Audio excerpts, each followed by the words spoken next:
Good morning everyone and welcome to Morning Markets on Monday the 8th of April.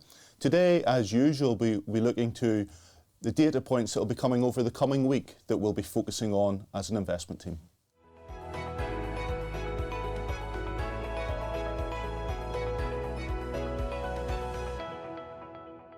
So this morning I just wanted to highlight a number of those key economic reports and also earnings reports which will be starting this week that you'll hear from the team as we look to the week ahead. So firstly, let's look at the US. Now, the US has certainly been a challenge and a market dynamic between that of a stronger jobs market, as we saw on Friday, and what does that mean for inflation? So the interaction between growth and inflation, and then that third factor, what does that mean for central bank decisions? This week, we'll get CPI inflation, so consumer price inflation in the US. That will again be an important indicator, because if we look back over the past couple of months, that inflation reading has been slightly ahead of where market participants had been looking for it to land. This month, we're forecasting, or the market I should say, is forecasting a 0.3% increase month on month.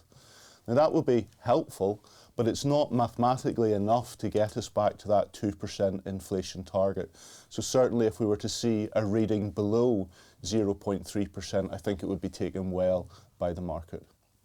Also in the US, we'll focus in on the minutes from the Federal Reserve's meeting in March.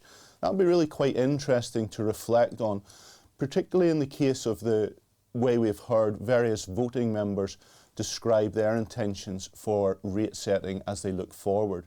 And indeed, some of them suggesting that it might only be one interest rate cut as we look forward through the rest of 2024, just given that ongoing resilience in the US economy, which was really further evidenced on Friday with the jobs report.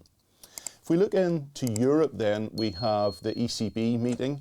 No change to interest rates is expected, albeit we would be looking for the communication to maybe help us understand how the ECB is thinking about making policy changes and maybe the quantum of those policy changes as we look to the rest of the year. Just looking at market expectations this morning, it's probably pricing in a 0.25% interest rate cut from the ECB at the June meeting. So the communication focusing on that will be important.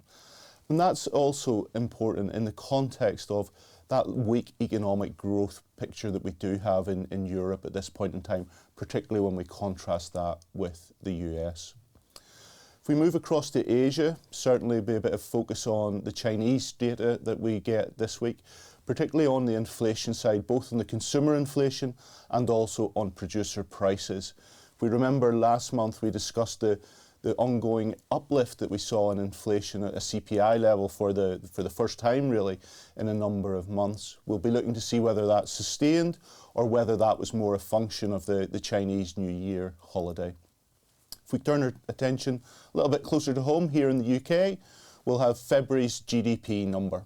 And that will be a useful indicator just to see if we build ever so slightly on that positive, albeit marginally positive number that we had for January's GDP number.